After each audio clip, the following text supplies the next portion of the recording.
Welcome to this profound exploration into one of the most essential yet misunderstood aspects of spiritual development: moral discipline. Often viewed as a restrictive framework, moral discipline, or the practice of ethical precepts, is in fact the bedrock of freedom. It is not about limitations, but about liberation. It is not about fear of wrongdoing, but about cultivating a life of clarity, dignity, and depth. In this deep dive, we uncover why the precepts are not optional teachings, but the very foundation upon which all spiritual attainment rests. In Buddhism, moral discipline is referred to as a silat, a Sanskrit term encompassing virtue, morality, and ethical conduct.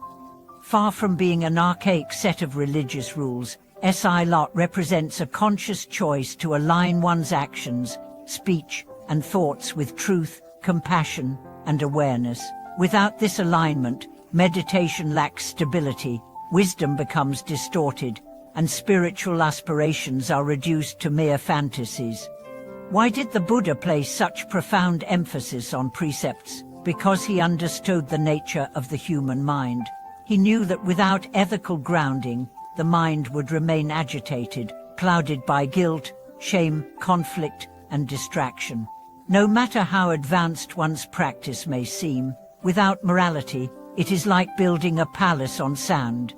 Sooner or later, it will collapse. Let us begin with the basics. For lay practitioners, the 5 precepts form the core of moral discipline: refrain from killing, stealing, sexual misconduct, false speech, and intoxicants. These are not commandments handed down with divine punishment. They are guidelines rooted in compassion for ourselves and others. Each precept functions as a mirror, reflecting back the intention behind our actions and illuminating the consequences they create. When we refrain from taking life, we are affirming reverence for all beings. When we refrain from stealing, we are cultivating generosity and respect. When we abstain from sexual misconduct, we are honoring boundaries and sacredness. When we speak truthfully, we build trust. When we remain sober, we preserve clarity and mindfulness. These precepts are not about moral superiority. They are about internal coherence. Every time we uphold a precept, we deepen our alignment with our higher self.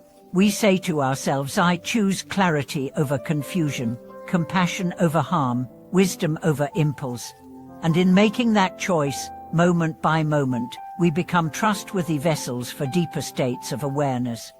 Without such a foundation, deeper spiritual practices such as meditation become unstable. Imagine trying to meditate while being tormented by the guilt of recent harmful actions. The mind cannot rest in peace. It turns against itself. But when our behavior is rooted in ethics, the mind becomes light, joyful, and focused. Precepts, then, are not shackles, they are wings. And now, what of those who fear that morality is too strict, too absolute, too difficult? To them we say morality is not perfection, it is a path. A person does not become pure by never erring, but by learning from each error, returning to integrity, and recommitting to what is true. The precepts are not there to punish us, but to guide us back when we stray. In the words of ancient masters, the precepts are the sai in which the tree of Dharma grows. Without them, no wisdom will bloom.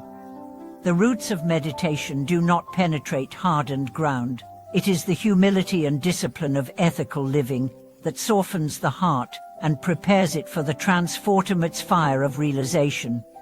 The Buddha did not exalt moral discipline in theory alone, he lived it. In his final instructions to his disciples, he did not tell them to worship him or to seek mystical states. He said simply, "Be a lamp unto yourselves. Let the Dharma be your refuge, let the precepts be your teacher." He knew that when his physical form was gone, it was the ethical framework he established that would preserve the truth of his teachings. In monastic life, moral discipline becomes even more refined. Monks and nuns undertake hundreds of precepts, not to inflate the ego, but to completely dissolve it. Each vow becomes a gesture of surrender, a deepening of mindfulness, a manifestation of respect for the sacredness of all things. In renunciation, they find expansion. In structure, they find boundless freedom. For lay people, the challenge is different. We live in a world of temptations, distractions, compromises. But even here, morality is possible. In fact, it is necessary. The precepts become the compass by which we navigate the chaos. They help us distinguish what serves truth from what serves ego, what nourishes love from what breeds suffering. But what if we break a precept? What then? This is where the beauty of moral discipline truly shines. The path of ethics is not one of condemnation, but of restoration. We acknowledge, we confess, we reflect, we renew. Each lapse becomes a teaching.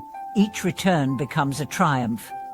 We do not need to be flawless, we need to be sincere. Precepts also deepen our relationship with others. When we live ethically, people feel safe around us. They trust our words, respect our boundaries, and open their hearts. We become bridges rather than barriers, healing presences rather than sources of harm.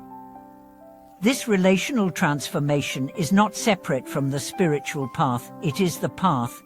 Furthermore, morality is the true foundation of inner peace. So much of our suffering comes not from outer events, but from inner conflict, the dissonance between our values and our actions. When our conscience is clear, the mind becomes a sanctuary. We sleep better, we speak more gently, we walk with more grace. Ethics also protect us from delusion. Without morality, it is easy to fall into spiritual bypassing, using lofty language to hide unresolved trauma, rationalize harm, or inflate the ego. But the precepts keep us honest. They tether us to the ground. They remind us that wisdom without compassion is dangerous, and compassion without discipline is ineffective. Ultimately, moral discipline is not a preliminary stage to be surpassed. It is the very expression of awakening. An enlightened being does not transcend morality, they embody it perfectly. Their every act becomes a blessing, their every word a balm. They do not follow precepts out of obligation, but out of natural love. So let us begin here. Let us make our bed with integrity. Let us speak words that heal. Let us abstain from harm and cultivate virtue, not because we must, but because we can, because we have seen the difference, because we yearn for a life of depth, clarity, and compassion. Let moral discipline be not your burden, but your offering. Let it be your gift to the world. Let it be your sacred contract with the divine. Thank you for watching this video.